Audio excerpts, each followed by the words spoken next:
What if everything you thought was harmless Hollywood mentorship was actually something far more calculated, far more controlled, and hiding in plain sight the entire time? I was kind of trying to run towards perfection and away from that lingering, nagging feeling that I just wasn't good enough.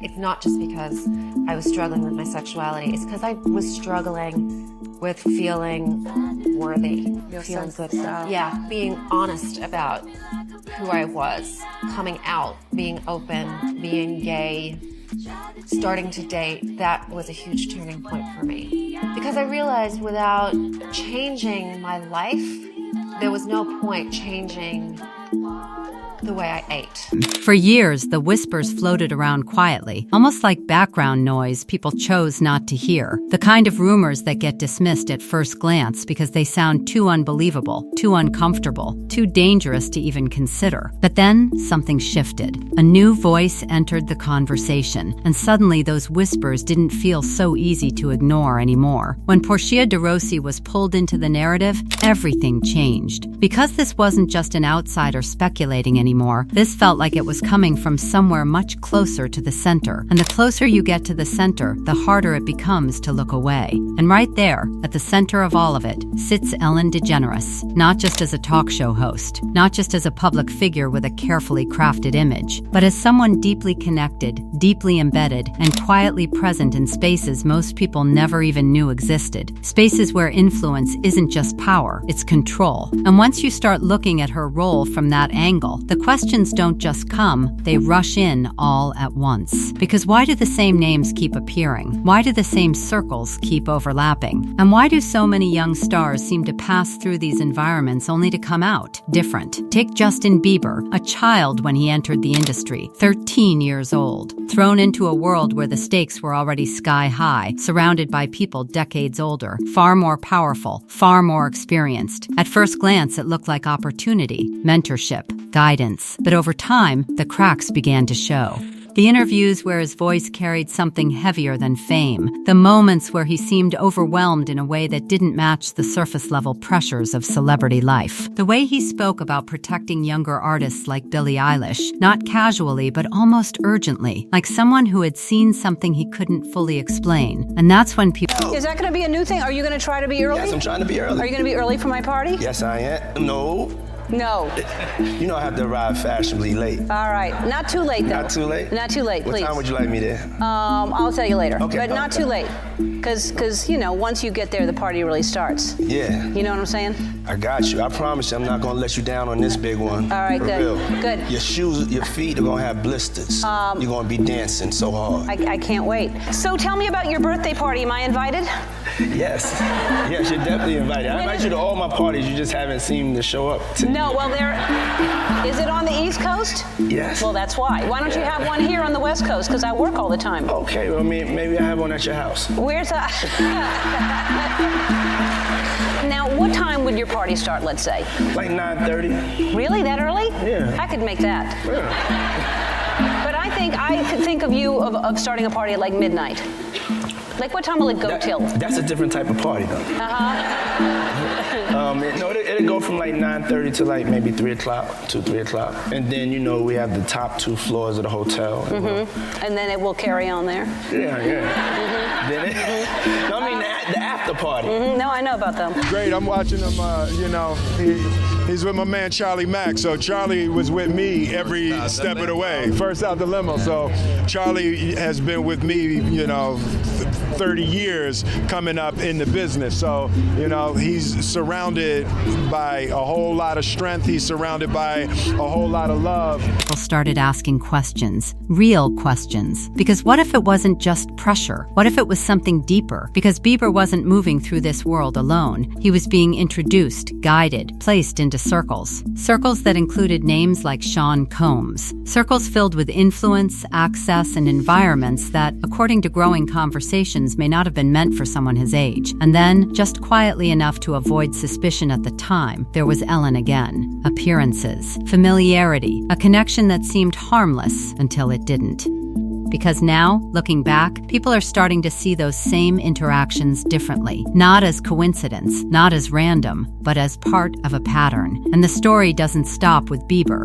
It expands, because then comes Jaden Smith, another young star, another name raised inside the industry, another person navigating spaces filled with influence long before most people even understand what influence truly means. And once his name gets pulled into the same conversation, the pattern starts becoming harder to ignore. Two young stars. It was hard for me being that young and being in the industry and not knowing where to turn, and everyone, telling me they love me and, just turn their back on you in a second. I just want to protect her, I don't want her to go through anything I went through.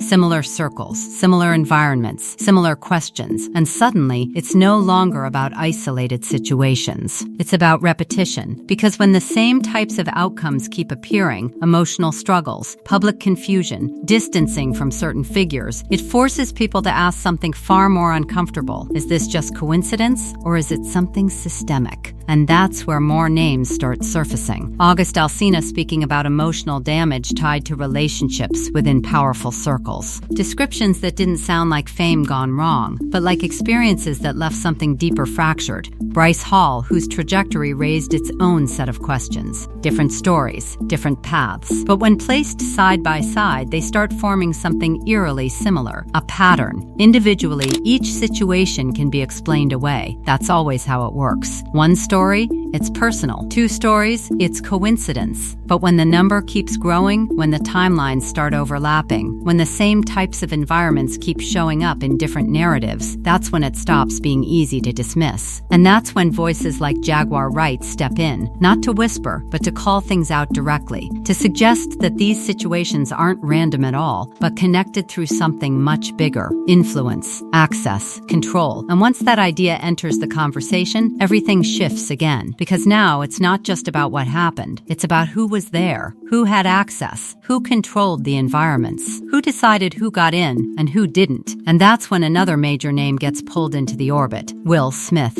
Because proximity matters, connections matter, and when multiple powerful figures are linked through overlapping spaces, the narrative becomes harder to ignore and even harder to untangle. Because the same stories don't just repeat randomly, they repeat for a reason, and every time they do, they pull more names into the spotlight, more connections into question, more silence into suspicion. And then there's that one detail that refuses to sit quietly: the idea of inside voices. Because when someone like Portia de Rossi gets mentioned, even indirectly, it changes how everything is heard. It adds weight, it adds credibility, it adds tension, because insiders don't speak without a reason. And if this is what's already surfacing, then what hasn't surfaced yet? What's still hidden behind closed doors? What's still buried in those exclusive spaces people were never supposed to question? Because the deeper you go, the more the same question keeps coming back, louder each time, impossible to ignore. What is really happening in those rooms? And why does every road somehow lead back to the same names? And just when it feels like the story has already revealed too much, it twists again, pulling you deeper into something that refuses to settle, something that keeps evolving the moment you think you've understood it. Because here's the part that doesn't sit right: the silence. Not the absence of noise, but the kind of silence that feels managed, controlled, almost curated. The kind where people speak, but never fully. They hint, they pause, they redirect. And when multiple people behave that way across completely different timelines, it stops feeling like coincidence and starts feeling like conditioning. Because why do so many voices circle around the same themes but never land directly on them? Why does everything feel like it's being said without actually being said? And that's where the weight of proximity becomes impossible to ignore. Because proximity isn't just about being in the same room, it's about influence, it's about access. It's about who gets invited into which spaces, and more importantly, who controls those spaces once you're inside. And every time that question comes up, the same network of names begins to form again, almost like a loop that refuses to break. Ellen DeGeneres isn't just appearing randomly in these conversations. She's positioned at a crossroads of influence, where entertainment, power, and exclusivity quietly intersect. And once you start seeing that positioning clearly, it becomes harder to unsee. Because think about it, how many times have these environments been been described as exclusive, private, or off-limits. Words that sound harmless on the surface, but carry a completely different meaning when you place them next to stories of young artists navigating spaces they didn't fully understand, spaces where the rules weren't written publicly,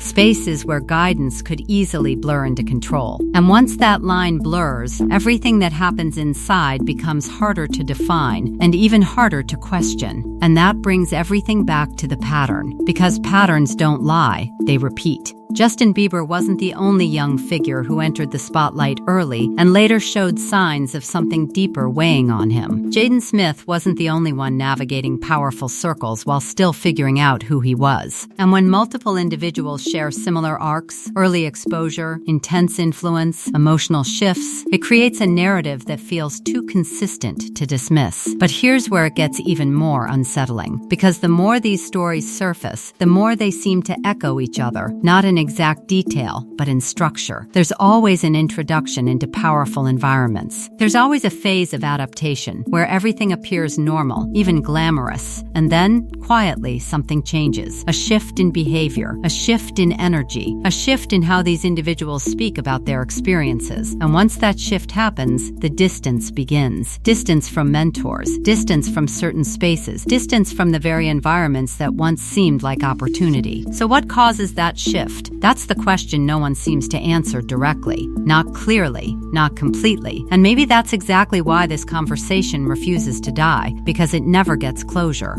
Every time it starts fading, something pulls it back. Another voice, another connection, another piece that doesn't quite fit but refuses to be ignored. And then there's the role of influence itself.